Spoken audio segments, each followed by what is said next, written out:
Welcome to Agency Bytes, a podcast for agency owners, hosted by agency veteran and coach Steve Guberman.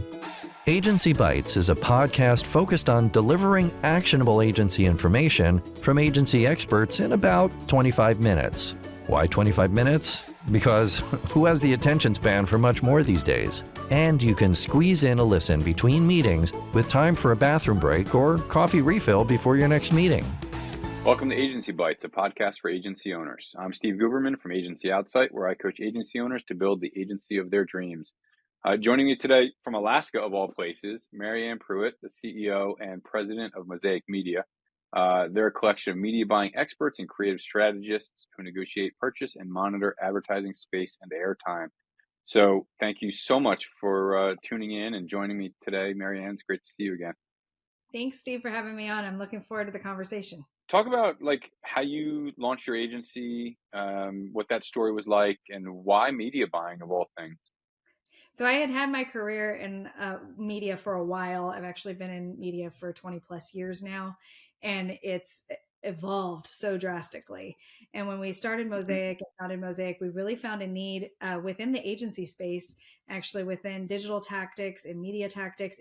Media has become so specialized that the overhead costs for agencies was actually getting higher and higher and higher, but you weren't getting the return on it. So we really built a model to help agencies reinvest and get that return as opposed to having to bring everything in-house. So it's been a great model to work with agencies and how to develop it, and still provide you that expertise in the best of both worlds, where you're getting a revenue generator without the overhead costs, but you do have that in-house team with our team. So that's what the model that we built that we have found a lot of success with.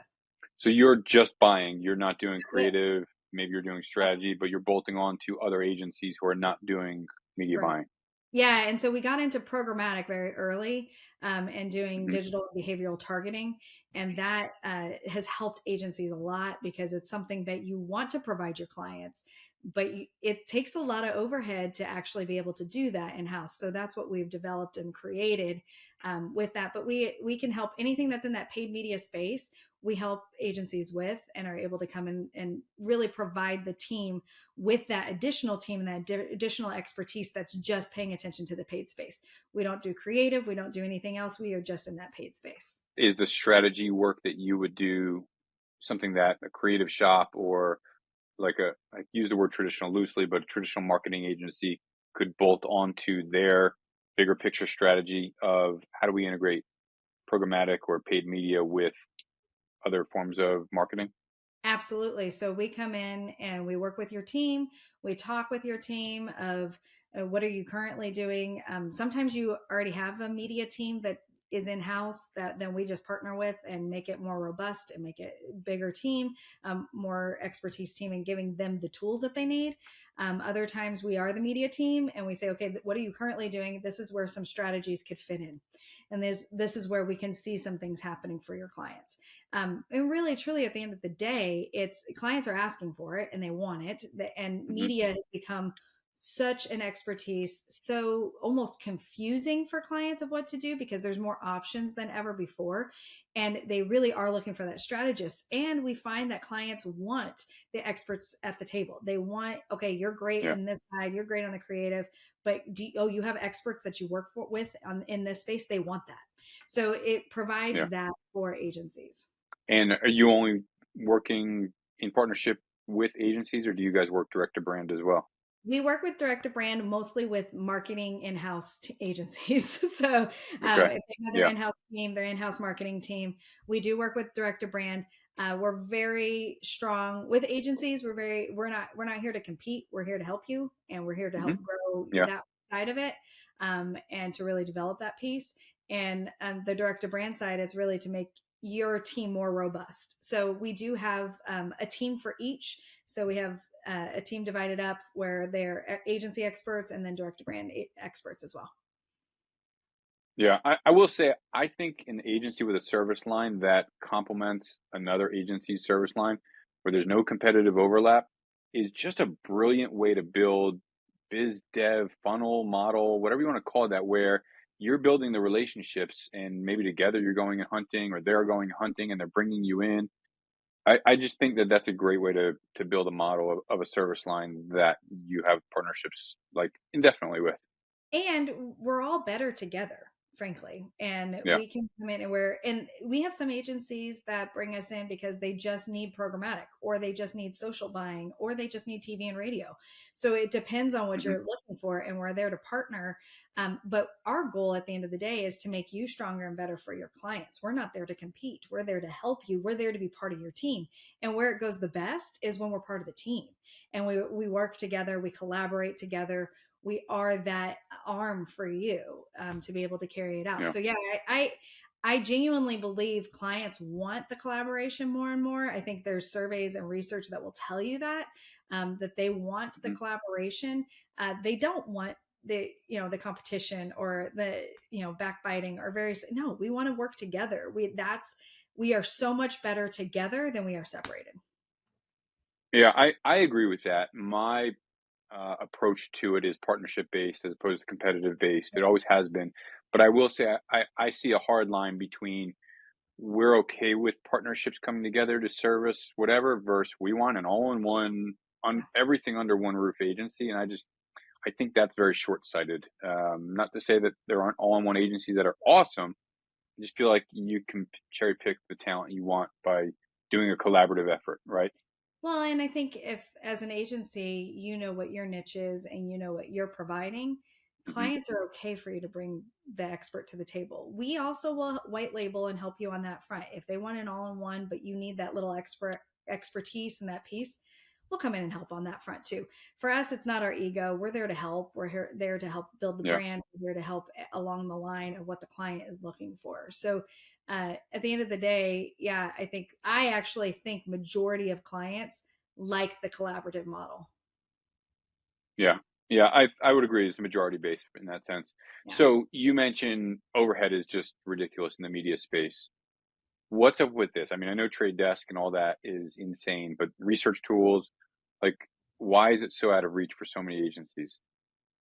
Because of the fact that if you don't have clients actually putting in millions of dollars of spend, you being the margins are smaller, the what you're looking for in it, and what you're able to carry out for a clients don't actually never, they don't necessarily want to pay more of your time for that. So I think what happens is, your margins are smaller, the expenses themselves are high. So building a model that, and then staffing is expensive because it's expertise. So when you're Yeah. looking at experts and you have to bring on experts now, you can't bring on just somebody who's done media buying in the past. You either have to have the expertise to train them, or they have to have the expertise when they come to the table. And when they have that expertise, it's expensive. And I can't tell you how many times some agencies will still have the old school model of thinking for media, and that serves its purpose to an extent, except for now we have to be thinking about all elements of tactics that are available to us. That's expensive in itself to take on, to be able to have somebody keeping up with what is today's trends, what is going on today. Yeah. So you have to have those commitments to be able to do programmatic, to be able to do, and I, as agencies, ask your media partners, are they direct seats on DSPs? Find out if they're direct seats. That's the model that we've built, so that you have a direct seat, but you as the agency are buying us as volume. So we're there to provide all of our services to agencies there and carry it out, as opposed to needing to really, for you as the agency to meet those minimums. And that's a big investment and a big chunk. And if your clients aren't in the millions of spend, that's hard for you to really build that investment. And truly, what I find now, agencies want an expert and need an expertise to guide it. And some things that we also do in helping agencies is actually evaluate and assess what your media team currently is, meaning what pieces do you need help with. We never come in and make your media team feel inadequate or below where they are.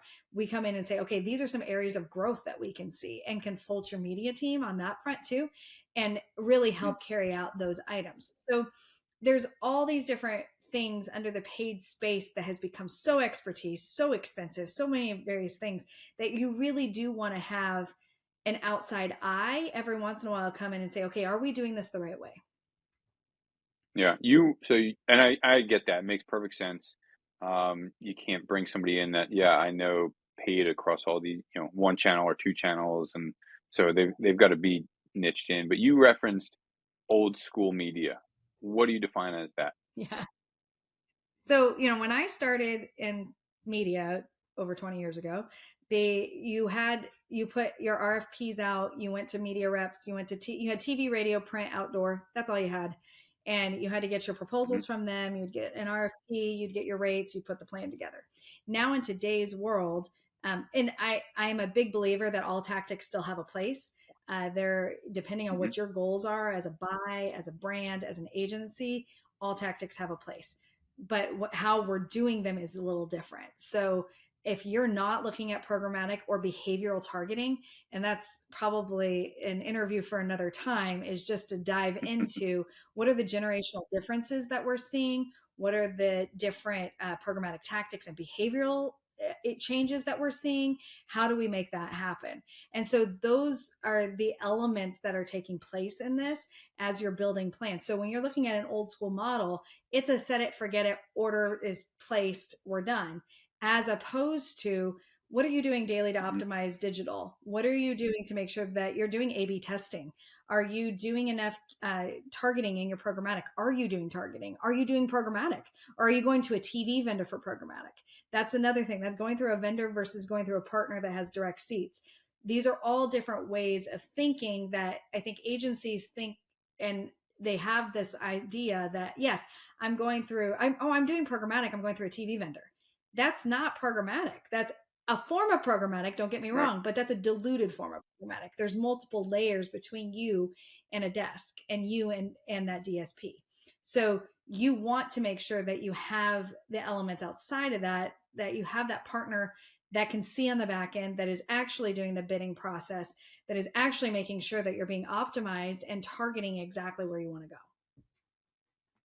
Okay, so yeah, old school versus new school. New school is we're leveraging data, A/B testing, diving into demographical data, targeting audiences where they are, listening, literally listening, things like that. So leveraging technology. Whereas, yeah, put up a billboard and check back in 90 days, kind of Yeah. thing.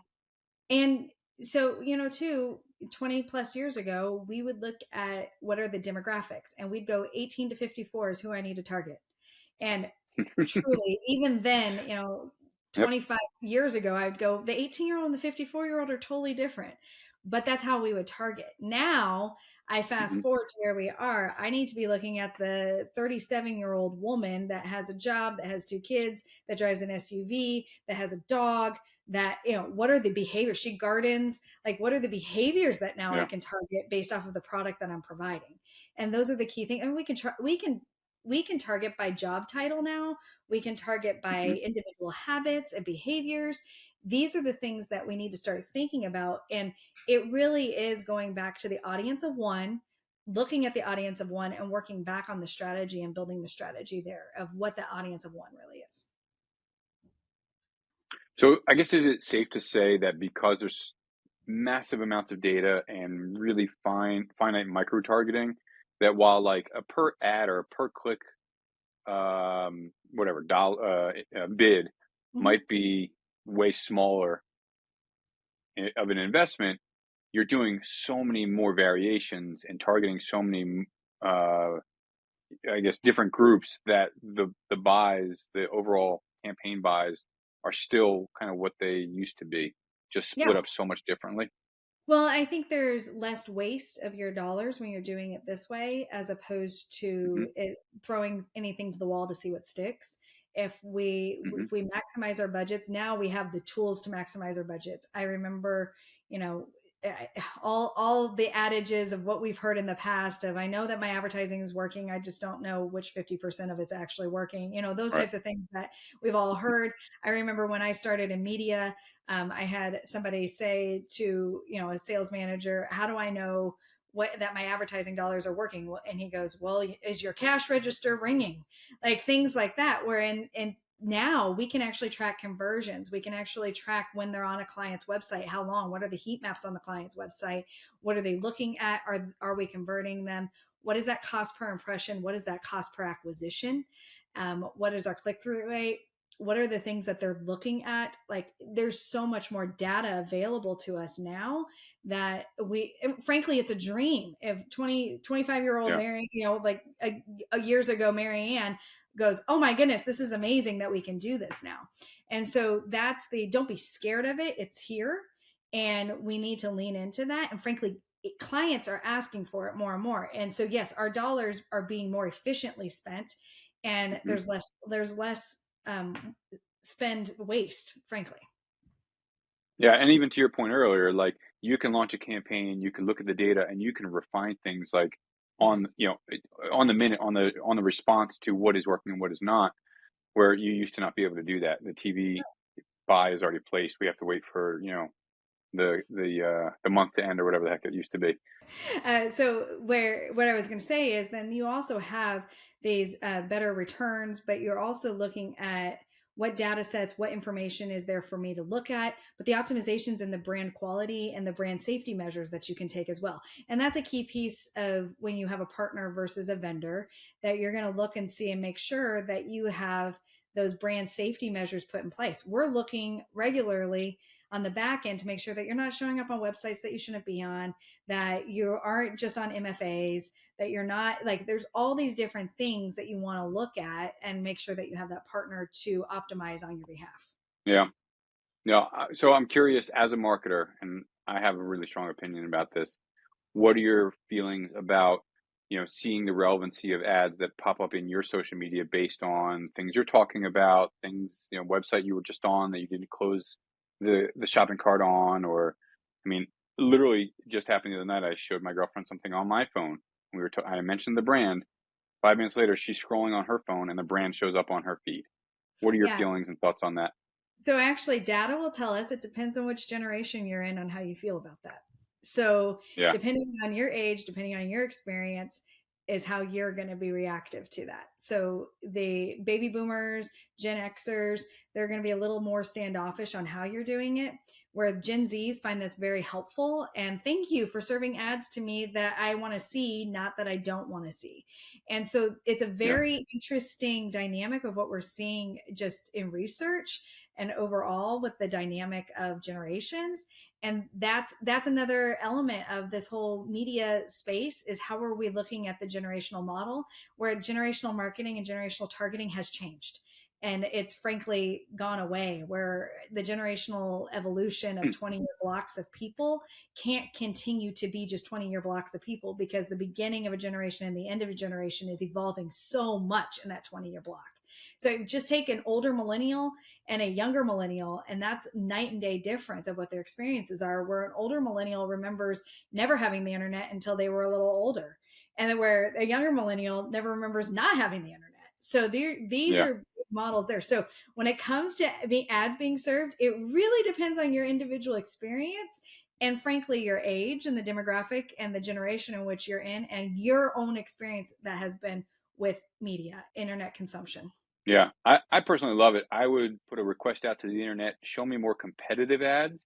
Don't Yes. just show me the Lululemon, bring in the other brand of yoga mats that I don't know about, or something like that. I think that'd be super interesting. Well, and I Um, think part of that what? is, so let's take that for a second, of that has to Yeah. do with brands that are not the Lululemons, which big Lululemon fan and big yoga fan. But let's look at, what are the brands that are competing with it? How can you be an underdog brand that's competing with larger brands? Target some of these ads towards the behaviors of yoga. Like Hmm. that's we're right back to where you need to go, right? That's where we need to be thinking outside of the box of what are the behaviors of the individual that I'm trying to target. If it's athleisure wear and that's what I'm going after, this is going to be an active person. This is going to be somebody that is certain things, right? That likes yoga, maybe likes running, maybe what are the things that we know that they like, so that then, Hmm. yes, the ads start to be served more. So personally, and I think Steve, probably because we work in this space, that I personally love it when I get ads. I'm personally Yeah. like, yes, I'm great. To me, it doesn't weird me out, but this is what we do for a living. So maybe that's why. But others, I hear other people, they freak out. Like my father, he was looking for a coat, and then he calls me and he's like, why am I being served so many different coat and jacket ads now? Because I was looking for a jacket. And I was like, well, that's what happens, Dad. And that's where things go. Yep. So personally, I love it. I think it's great. But to that, how do you as an underdog brand actually compete to overcome that is in your targeting. Find those specific behaviors, maximize the budget that's going for it, and go after those impressions. Yeah, and I think so. There's agencies that serve underdog brands all day long, and their goal is we want to elevate you, we want to help you compete against the 500-pound gorillas. And so tactically, they're able to target. Did you search or visit, this website because we're a competitor to that brand on this website?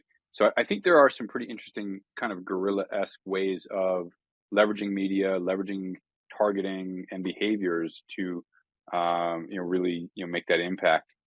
Um, Feelings about how traditional and digital marry to work together and support each other in this day and age?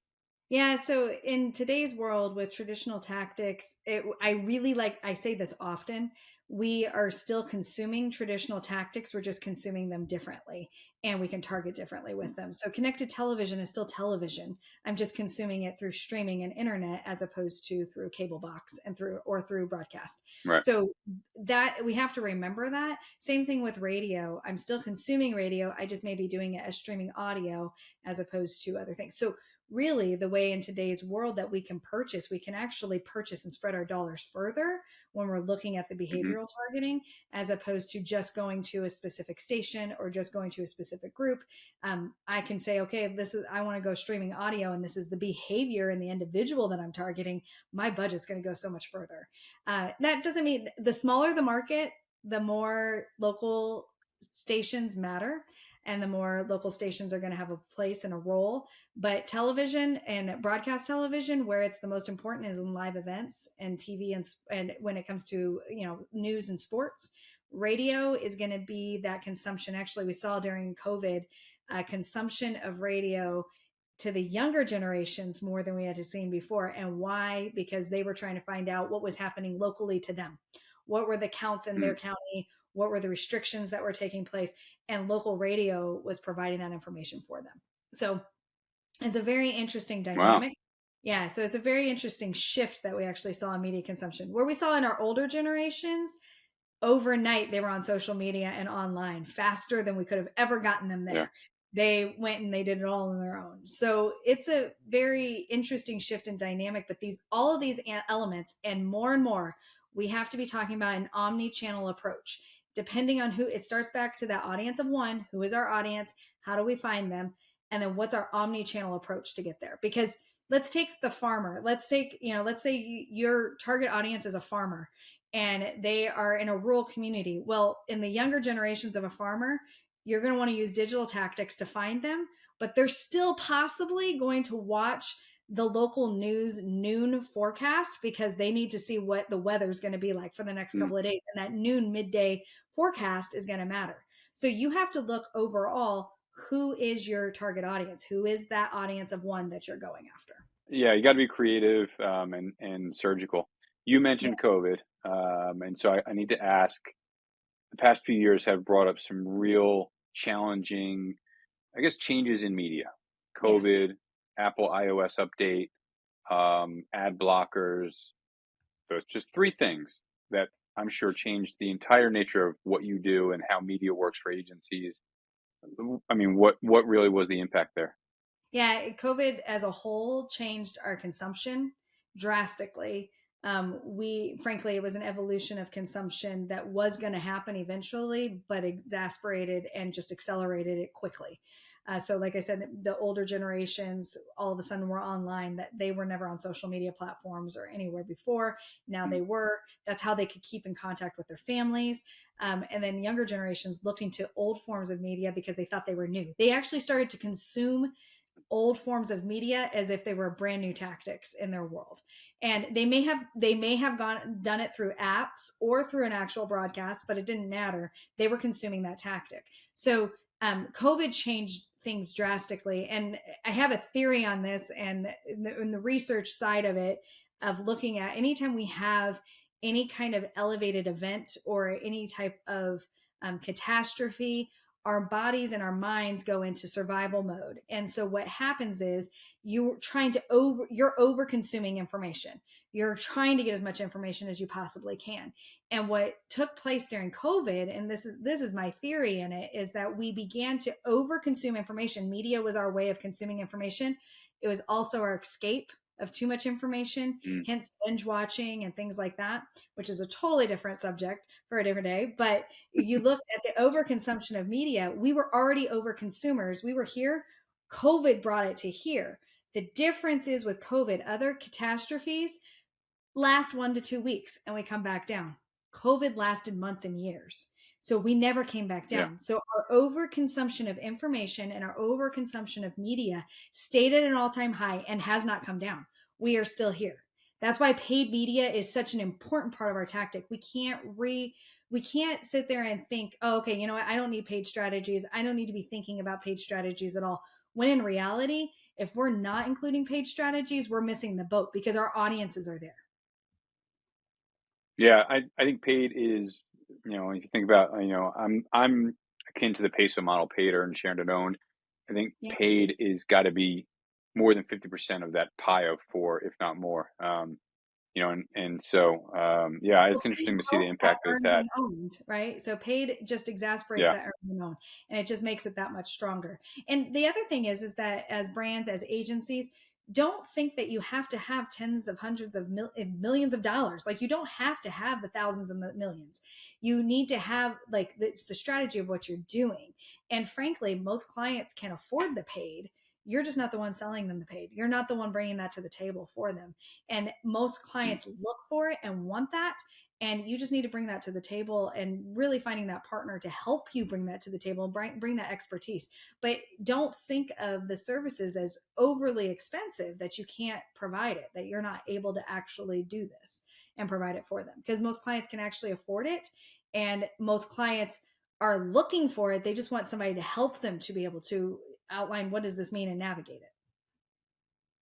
Yeah, no, I fully agree with you there. So switching gears real quick, a couple of rapid fire questions, as is tradition here on Agency Bytes. The first one is, and either of these or any of these answers can be professional, personal, digital, or physical. Okay. So keep that in mind. Okay. Is there a hobby, a book, a show, a podcast, or something that you're just binging in life that you can't get enough of these days? And it can be fishing. That's okay too. It's funny that you mentioned yoga because I'm really falling back in love with yoga again. I was really into it before COVID, the hot yoga specifically. I was really into it before COVID, but hot yoga you can't really do that at home easily unless my family would not want me to turn my temperature to 105 degrees in the house. So that's something I'm getting right back into, but I'm also a big reader. I love to read. I'm constantly studying what are other industries doing? How are they operating? Because I think that's how we all learn best from each other. So study other industries, study other things that are taking place. So those are, and the generational stuff, I can't get enough of that, and the media consumption stuff. I'm all about that. That's something I dive into regularly. But hot yoga, that's my thing right now. Love it. Yeah, I was big in hot yoga, and COVID also kind of killed that. And I've just been doing regular yoga for the past 4 years again. And I have not done hot yoga in a long time. It's been a minute. So I love that you're doing that. And it's so crazy. Once I got back into it, I was like, oh, that's right. This is why I love this. But COVID killed that for me because you just couldn't do hot yoga. Yeah. Yeah. We joke in the studio of how the classrooms used to be jam-packed, mat to mat to mat. Yes. And now it's like people are still stay 3 feet away. And why? No. That's exactly right. What's a tool that you've integrated into your life recently? Again, professional, personal, digital, physical, that you look back and you're like, how did I live without this thing in my life? All right. So this is my favorite book right now, and I'm pushing it like candy to everybody, but it's Miracle Morning. And I'm a big believer in the practices of Miracle Morning and making sure that you are setting your day by what your habits are in the morning and what you're doing. So I all day long tell everybody, check out Miracle Morning. And he's written it for entrepreneurs, for real estate agents, for multiple people, and for multiple business and job sectors. But just following Miracle Morning, I don't know how I lived without doing that. I've always been a morning person, and I've always had the inclinations to do these things in the morning, but now to have it part of your routine and to be part of everything, it's really important. Wow. Okay, I'll have to check that out. And then finally, what To. is an Especially if you're invaluable into piece? yoga, you'll love Miracle Morning. You'll get it. You'll Yeah, love it. and I'm also a morning guy, so if I can structure it, I'm all for it. Yeah, let's do it. What's an invaluable Yep. piece of business advice that you can share with the listeners? Always follow your gut, and that's crucial. And I think that especially for female entrepreneurs and business owners, we question that more because we're told we're emotional, and so we don't follow our gut as much as we probably should. But our gut tells us a lot, and be true to yourself. So if your gut's telling you something, it's okay to investigate that, and it's okay to question that and kind of go down that path. It doesn't mean that it's always 100% right, but our guts are pretty intuitive. And that's just something to think about, especially for female entrepreneurs, because we're always told, oh, you're just emotional. You're just being emotional. Where in reality, my gut's telling me something and I need to listen to it. Oh, I love it. 100% agree. Thank you, Marianne, so much for your time, for sharing your expertise with us. I'm grateful for you. Thank you. Thanks for having me, Steve. Thanks again for tuning in to Agency Bytes. If you know someone with expert knowledge on a topic that agency owners would love to hear about, go to agencyoutsight.com/podcast-guest and nominate them.